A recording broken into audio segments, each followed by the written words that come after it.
Bom dia, boa tarde, boa noite, meu querido aluno.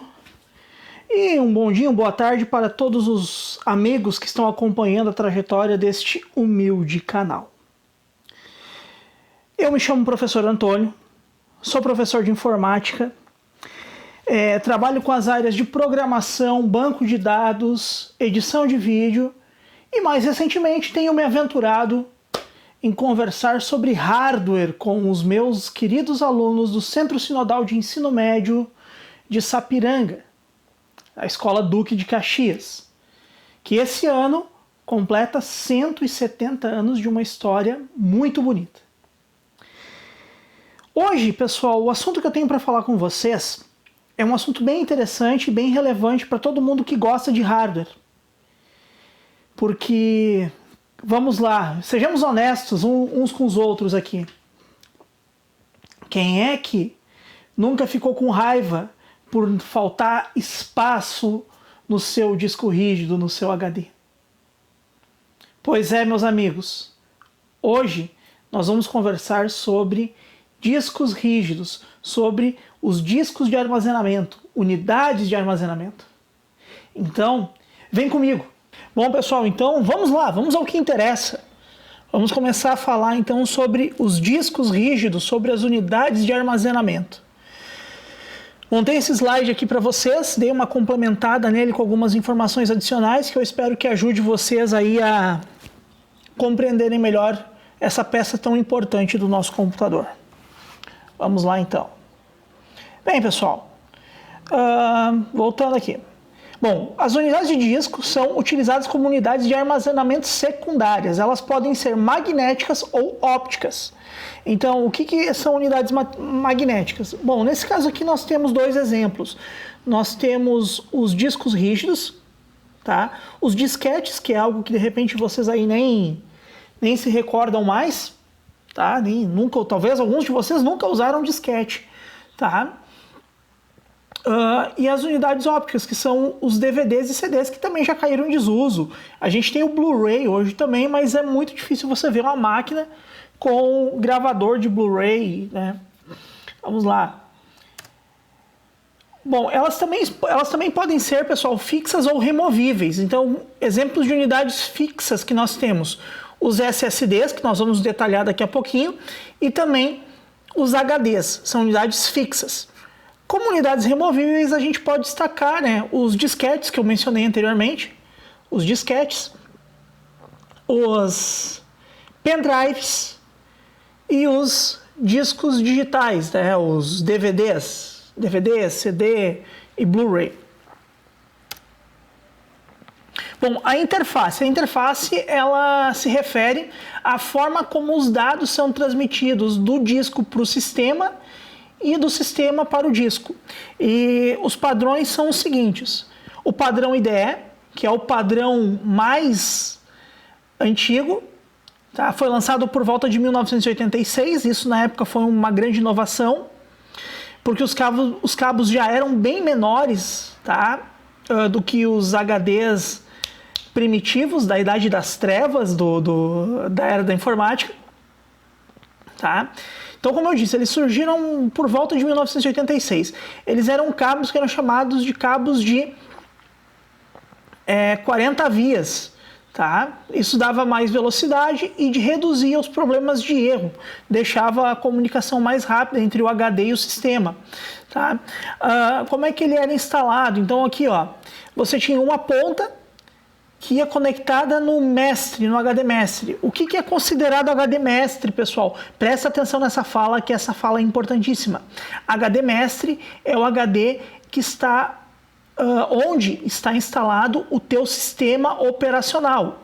Repetindo, HD mestre é o HD onde o teu sistema operacional está instalado. O HD escravo, o que é? Normalmente, pessoal, a gente pode, se quiser, se desejar, nós podemos instalar 2 ou mais HDs. Tá? O mais comum aí para usuários domésticos é nós vermos computadores com 2 HDs, onde um HD é o HD mestre, ou seja, é o HD onde você instala o sistema operacional e os programas. E o segundo HD é o HD escravo, ou slave, que a gente chama em inglês, que é um HD apenas para armazenamento de dados. Então, na época dos HDs com conexão IDE, nós precisávamos conectar o HD mestre, o HD do sistema operacional, na ponta do cabo, nessa ponta preta, como vocês podem ver ali, tá? E o HD escravo, ou seja, o HD de dados, naquele conector do meio. A outra extremidade vai conectada na placa-mãe. Está bem? Além disso, tinha uma outra configuração que deveria ser feita, né? Você deveria configurar os jumpers, que são pequenos conectores que tem no HD, e colocar eles na função que você desejasse. Por exemplo, eu quero o HD 1 para mestre, então eu ia lá e configurava o jumper dele para ser um HD mestre. E o HD escravo eu ia lá e configurava o jumper dele para ser o HD escravo. Tá? Mais recentemente, pessoal, então surgiu a tecnologia SATA ou Serial ATA. Tá? Do inglês, né? Serial Advanced Technology Attachment. Foi o sucessor do IDE. Os discos rígidos que utilizam o padrão SATA têm uma maior velocidade, porque eles transferem os dados em série e não em paralelo. E ele utiliza dois canais separados, um para enviar e o outro para receber dados. E isso praticamente elimina problemas de sincronização e interferência, permitindo que velocidades e frequências mais altas sejam atingidas durante a gravação ou transferência de arquivos. Então, hoje, todos os computadores que vocês encontram no mercado utilizam este padrão. Essa é a maneira de conectar, né, o HD SATA. Nós podemos ver que o HD SATA, o cabo de dados dele, que é esse cabo vermelho que está ali na tela, que vocês podem ver, tá? É um HD que ele possui 7 vias apenas, tá? E não 80 como os HDs IDE. Aqui, esse outro cabo, na parte inferior da imagem, mais ao lado ali do logo da InfoWestern, é a alimentação, é o cabo que sai da fonte e é conectado no HD para gerar a energia que ele precisa. Tá? Então, esse cabo vermelho é o cabo de dados, e esse cabo que tem 4 fios aí, 2 fios pretos, um fio vermelho e um fio amarelo, é a alimentação que sai da fonte, tá? Bom, o SATA 2, pessoal, em termos visuais ele não muda nada para o SATA 1 ou padrão SATA. A única diferença é que a transferência de dados ocorre em uma velocidade bem maior. Então vejam aqui, ó, o cabo IDE ATA, que antes eu mencionei que era 80, mas não, é 40 pinos, né? Ele transfere a uma velocidade de 133 megabytes por segundo. O que quer dizer isso? Quer dizer que para eu copiar uma música de, por exemplo, ou copiar um arquivo que tenha 133 megabytes, o HD IDE ele leva 1 segundo. O HD SATA 1, com aquele cabo vermelho de 7 vias, ele é capaz de transferir até 150 megabytes por segundo. Ele tem uma velocidade maior ainda. O padrão SATA 2, tá, consegue fazer essa transferência em uma taxa de 300 megabytes por segundo, e o SATA 3 a uma taxa de 600 megabytes por segundo, tá? Aí nós temos aqui um outro padrão que também ele já caiu em desuso, tá, pessoal? Mas era o padrão SCSI, se pronuncia assim mesmo, tá? SCSI, que é uma sigla para Small Computer System Interface. O padrão SCSI ele era uma tecnologia que permitia a comunicação entre dispositivos computacionais de maneira rápida e confiável. Sua aplicação mais comum era nos HDs. Ele permitia você conectar 15 HDs ao mesmo tempo. Tá? Mas ele também era utilizado em impressoras, scanners e unidades de backup. tá? Mas o principal uso dele era para HDs também. Mas também com o advento do HD SATA, se tornou uma tecnologia obsoleta, principalmente para usuários domésticos. Bom, vamos a algumas características técnicas do HD. Então, que são coisas que você tem que levar em conta na hora de comprar o seu HD. Então, a primeira delas, gente, é a velocidade de rotação dos discos. Então, nós temos aí o HDs que vão de 7.200 a 10.000 RPM, ou seja, de 7.200 a 10.000 rotações por minuto. Tá? Os discos SCSI, eles costumam ter uma rotação maior, porém ele aquece muito mais e acaba dando mais problema de falha. Tá? Então, os HDs que têm uma rotação acima de 7.200, tá? Eles costumam esquentar demais. Então, hoje no mercado, para um computador doméstico, você não vai encontrar, ou não é vantajoso para você comprar um HD com uma rotação mais alta. Então, a rotação mais indicada e a que você mais vai ver é essa rotação de 7.200 RPM, né? Rotação por minuto. Outro ponto que a gente tem que levar em conta também, esse é o principal ponto que a gente leva em conta quando um usuário vai comprar um HD, é a capacidade de armazenamento dele. Então, essa capacidade ela é medida em gigabytes, ou mais recentemente, né, a gente tem HDs aí na casa dos terabytes, com 2, com 3 terabytes. Tá? A gente tinha um problema antigamente, principalmente com os HDs IDE, pessoal, que eles não reconheciam a capacidade máxima do HD na BIOS. Ou seja, eu comprava, por exemplo, um HD de 500 GB e ele reconhecia só, por exemplo, 400. Tá? Isso acontece devido a uma questão da BIOS, que normalmente ela é sanada, ela é resolvida fazendo atualização da BIOS, né, do programa da placa-mãe. Tá? Então, para isso, sempre é válido fazer essa verificação no site do fabricante da placa-mãe para saber se existe uma atualização que permite que o HD, que a placa-mãe reconheça o HD maior. Tá? Isso no caso dos discos IDE. Padrão SATA não existe mais esse problema. Isso aí a gente fala em caso vocês acabem fazendo manutenção em um HD IDE. Já que o padrão hoje no mercado é o padrão SATA. Beleza? Bom, outra coisa, latência e tempo de busca. Né? A latência é o tempo necessário para os discos girarem até que a informação esteja posicionada na cabeça de leitura e gravação. Já o tempo de busca é o tempo que as cabeças de leitura têm que gastar para poder começar a ler a informação. E a combinação desses dois tempos dá o tempo de acesso total à informação. Tá? Então, a latência é o tempo que o disco leva para girar.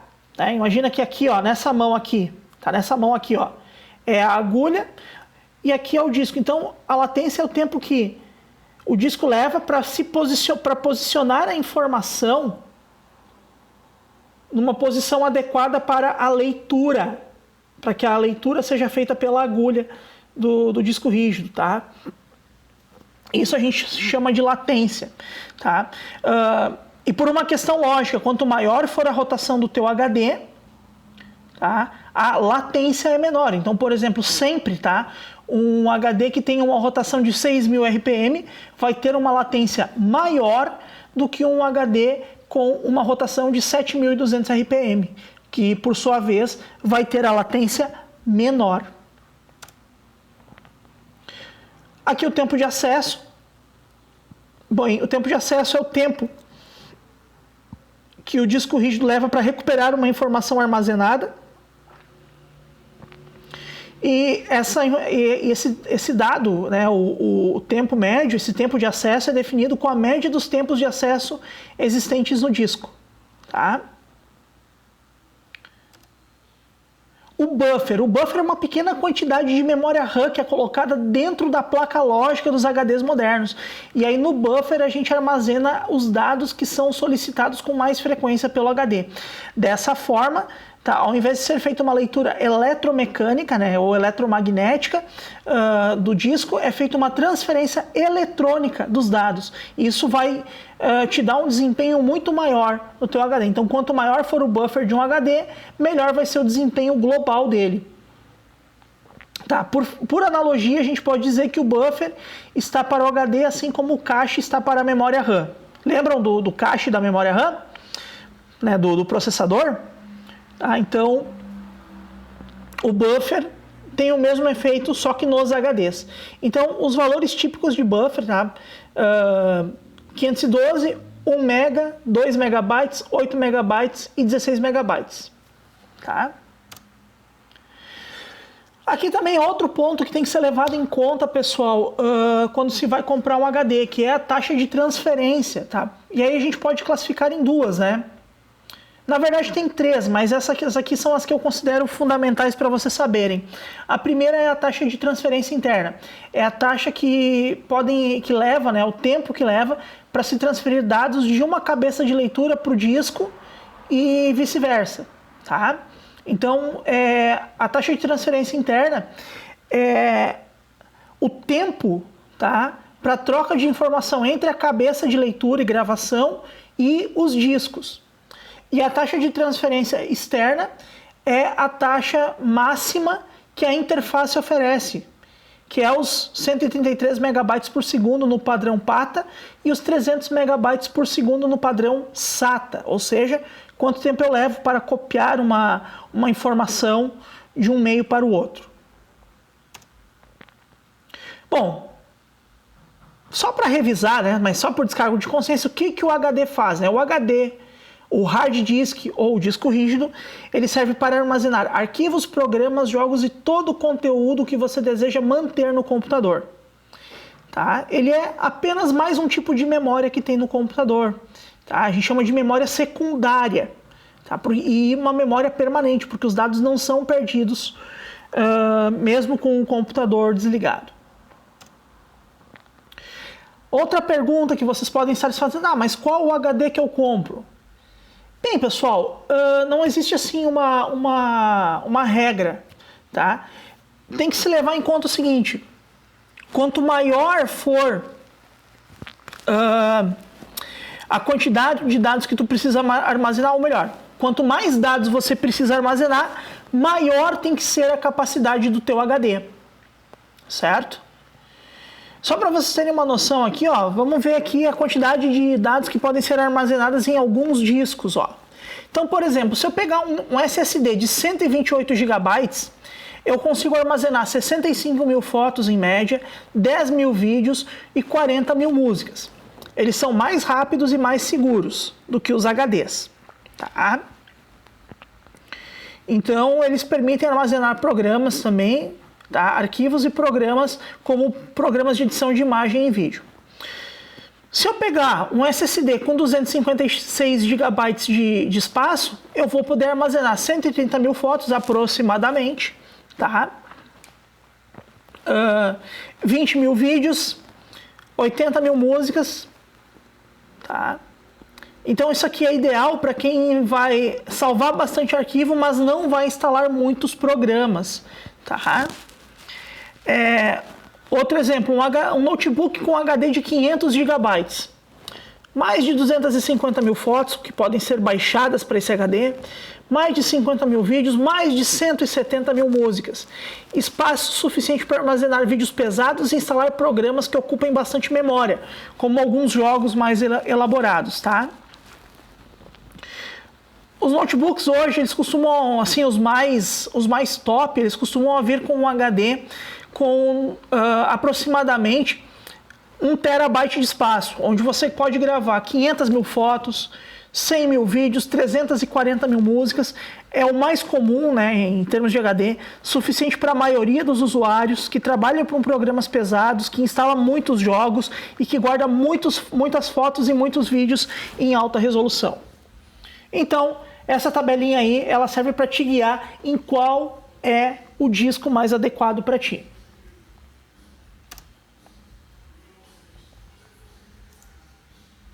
Bom, a constituição do HD, a gente tem os platters, né, os discos, tá? O eixo de rotação que fica preso em um motor, a cabeça de leitura, o braço de leitura, o atuador, que é um motor que ele faz ali o movimento do braço, um cabo flash de conexão, tá, pessoal? Os jumpers que eu falei para vocês, né? Não sei se vocês conseguem ver, mas aqui eu tenho um pontinho branco. Esses aqui são os jumpers, tá? Em um HD IDE, ele serve para definir se o HD vai funcionar como master ou como slave, tá? Aqui eu tenho um conector SATA e o conector de energia dele, tá? Aqui nós temos uma visão um pouco diferente, ó, do disco, ó, dos platters, né? Então eu tenho um cilindro e esses discos eles são divididos, pessoal, de forma lógica, ou seja, não é uma divisão física, tá? É algo que é invisível. A gente pode comparar isso com os meridianos, né? Com aquelas linhas imaginárias que dividem o globo, né? Com os meridianos, com os trópicos, enfim, tá?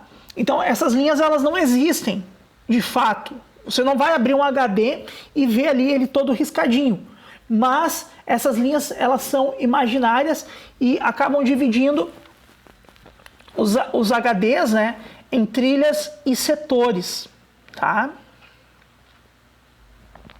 E um HD ele pode ser composto por mais de um cilindro, tá, pessoal? Por mais de um disco, tá bom?